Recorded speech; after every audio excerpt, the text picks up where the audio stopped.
Bonjour et bienvenue à cette conférence sur l'attention, spécialement préparée pour cette journée en ligne consacrée au bien-être.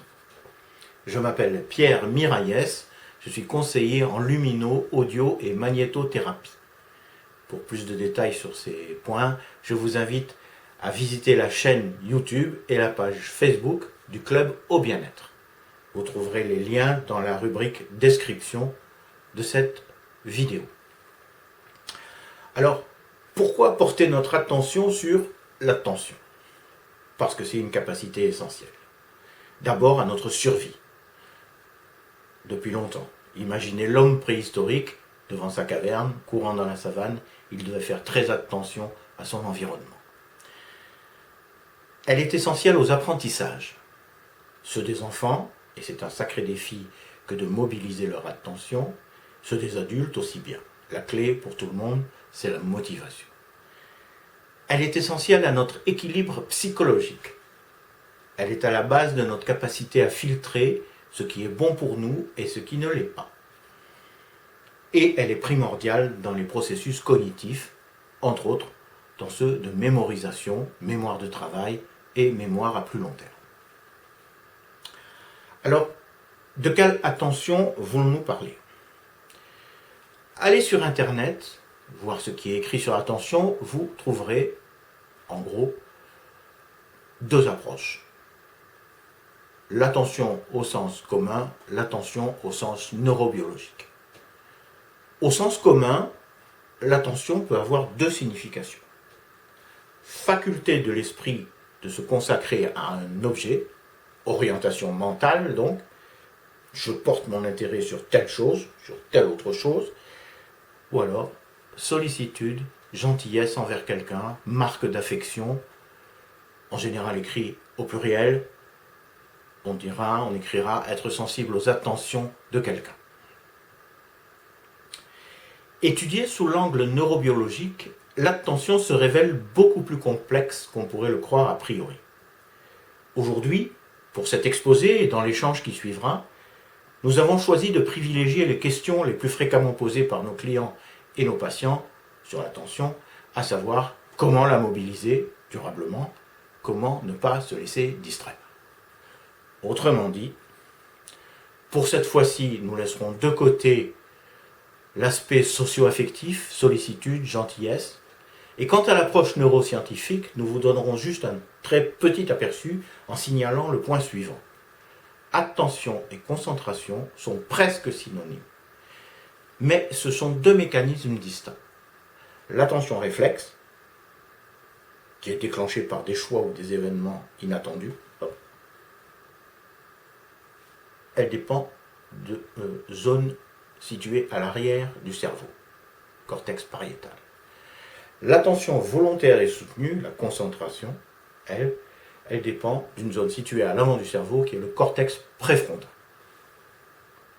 Pour ces aspects neuroscientifiques, vous trouverez une bibliographie sur le site.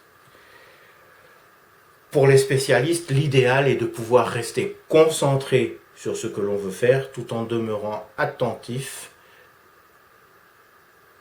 avec ce qui se passe autour, avec l'environnement, pour pouvoir y réagir si besoin. Donc, c'est une question d'équilibre. Venons-en à la question qui nous occupe aujourd'hui, comment mobiliser durablement mon attention, notre attention. Commençons par lister ce qui peut solliciter ou perturber notre attention, car il faut en avoir conscience. Alors, les stimulations peuvent venir de deux grandes familles, en gros. La famille extérieure, la vie en société, le contexte professionnel, l'univers de la consommation. Nous vivons quasiment en permanence dans un contexte multimédia, télévision, tablette, ordinateur, publicité, téléphone, et nous recevons en permanence un flux d'informations et de sollicitations. Et par ailleurs, nous sommes de plus en plus nombreux à fonctionner en mode multitâche, c'est-à-dire en menant plusieurs activités parallèles. Et puis il y a la famille de ce qui nous est personnel, au sens le plus intime, c'est-à-dire nos habitudes de fonctionnement, mais aussi nos habitudes de pensée, nos convictions, nos croyances. Il y a aussi nos émotions, qui sont liées à notre état, à notre métabolisme, à la qualité de notre sommeil, à notre état psychique. Et puis il y a nos intentions, conscientes et inconscientes. Et tous ces facteurs influent sur notre capacité d'attention. Ils sont en plus liés entre eux. Ils sont susceptibles de s'opposer ou de s'associer. Et tout cela, d'entrer en résonance donc. Et tout cela peut perturber nos capacités d'attention. À la longue d'ailleurs, ça peut provoquer des résultats, conduire à des résultats fâcheux. Saturation, trop d'infos, dispersion, impatience, excitation, zapping, distraction et oubli de choses importantes, quelquefois, perte de temps, il faut vérifier, recommencer, difficulté à gérer son temps aussi, à s'organiser, difficulté à saisir certains messages, voire à les comprendre, et puis difficulté finalement à être présent à ce que l'on fait, à être présent à soi, aux autres, à la vie. D'ailleurs, les troubles de l'attention sont devenus un véritable problème de société. Alors, conclusion à ce stade, ça vaut vraiment la peine de s'occuper méthodiquement de son attention. Que faire? Alors, il y a 3 axes. Nous entraîner à diriger notre mental. Prendre soin de nos espaces d'activité. Développer la connaissance de nous-mêmes. Premier axe, entraîner notre mental à focaliser notre attention. Commençons avec des sensations physiques. Par exemple, la respiration. C'est un acte automatique, mais c'est aussi, par son rythme et son ampleur, une information sur notre état physique, psychique, affectif du moment. S'intéresser à sa respiration, je suppose et j'espère que vous êtes déjà en train de le faire, c'est prendre conscience de son énergie, c'est déjà mettre un peu de distance à ses émotions, et c'est retrouver du calme si besoin est. C'est très utile car nos tensions et nos sentiments sont des facteurs qui perturbent souvent notre attention. Un autre exercice bénéfique est de porter son attention sur un mouvement. Je vous propose de vous lever et de vous rasseoir. Que retirez-vous de cette expérience? Sans doute très peu de choses, voire rien du tout. Maintenant, écoutez-moi bien, s'il vous plaît. En prêtant attention à vos points d'appui, à vos changements d'équilibre, à vos sensations au niveau des muscles et des articulations, levez-vous. Et rasseyez-vous en prêtant toujours attention à votre mouvement. Ok? Physiquement, qu'avez-vous ressenti? Qu'est-ce que vous vous êtes dit? Qu'avez-vous senti? Mémorisez tout cela, s'il vous plaît. Nous en reparlerons tout à l'heure. Dans ces petits exercices, vous avez mobilisé votre mental sur un acte simple, effectué en conscience. On parle d'acte conscient. Entraînez-vous ainsi régulièrement. En le faisant, vous travaillez 2 capacités à la fois. Celle de vider votre mental de pensées parasites et celle de mobiliser votre attention. On peut aussi s'exercer sur des images. Par exemple, choisissez une lettre qui vous plaît, dans l'alphabet de votre choix. Imaginez aussi un support sur lequel vous allez écrire cette lettre, avec l'instrument à votre convenance, ce que vous voulez. Vous allez l'écrire mentalement, bien sûr. La lettre, le support, l'instrument, ok? En prenant votre temps, en étant présent à ce que vous faites, écrivez mentalement la lettre sur le support.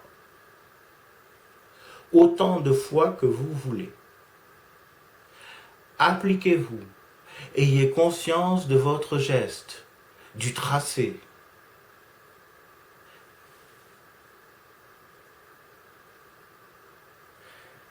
Vous pouvez réaliser cet exercice, acte conscient, sur des chiffres, des dessins géométriques. Ce genre d'entraînement contribue à freiner le vagabondage mental, le vagabondage des idées, à vous détendre et développe en vous la capacité de présence, la capacité d'attention. Deuxième axe, soigner nos espaces de travail. Alors là, une première considération sur des principes que vous connaissez déjà, mais que vous ne mettez pas toujours forcément en pratique. La première, c'est que selon l'activité projetée, bien sûr, organisez l'espace selon vos préférences. Calme, confort, disposition, éclairage. Assurez-vous de disposer de tous les éléments nécessaires à l'activité. Ça vous évitera de vous déconcentrer. Préparez une feuille à côté de vous pour noter par écrit, les éventuelles pensées parasites. Seconde considération. Soignez votre espace intérieur, votre mental. Commencez par une brève relaxation. Ensuite, imaginez la tâche accomplie, réalisée dans son ensemble. Rappelez-vous l'intérêt que sa réalisation représente pour vous. Ça sera bon pour votre motivation. Récapitulez les différentes étapes à franchir, prenez bien conscience du chemin à parcourir et prévoyez des pauses. Troisième axe, développer la conscience et la connaissance de soi.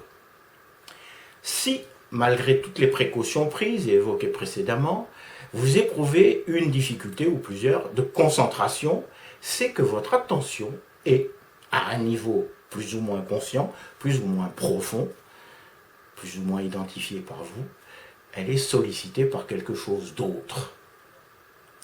Le facteur distrayant n'est pas forcément négatif d'ailleurs. Il peut s'agir de quelque chose ou quelqu'un qui vous tient à cœur et capte une part de votre attention. Quoi qu'il en soit, faites une pause. Inutile de continuer car la tension risque de s'installer.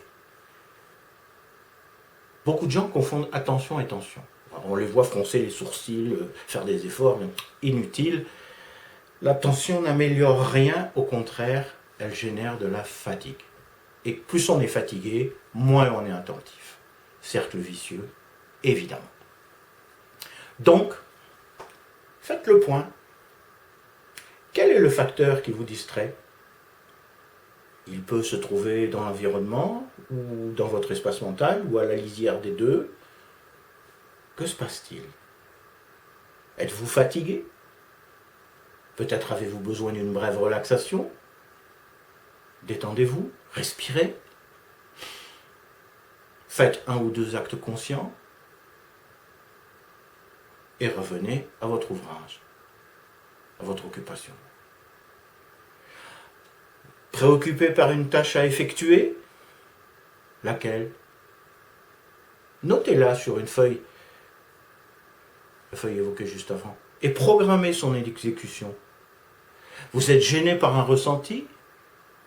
Quel est le sentiment que vous éprouvez ?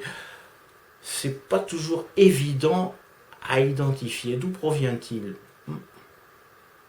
Questionnez-vous. Prenez votre temps. Êtes-vous en train de faire quelque chose d'inhabituel ? De nouveau pour vous ? Mettez des mots sur vos ressentis. Notez-les sur la feuille. Ce que vous faites, est-ce bien en accord avec ce que vous souhaitez ? Avec vos valeurs ? Si oui, tant mieux. Sinon, alors vous êtes confronté à une question de motivation à laquelle il vous faudra bien répondre.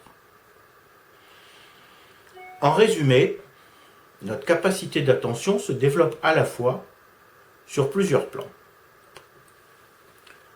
Sur celui d'un entraînement psychosensoriel et cognitif, entraînement à la relaxation profonde, et aux pauses détente express, exercices de concentration, méditation.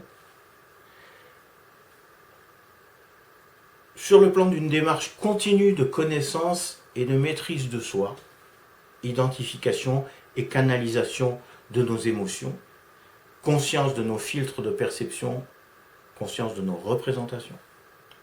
Et puis, sur le plan de la préservation au quotidien de notre qualité de vie.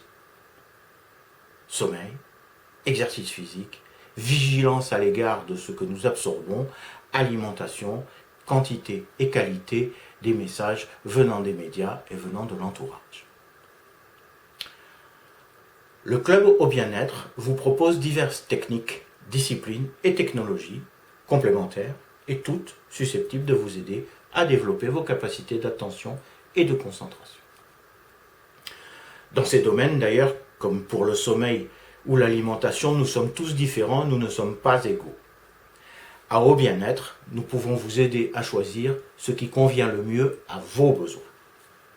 Merci beaucoup pour votre attention. Je vous retrouve dans quelques instants sur Zoom pour un échange en direct.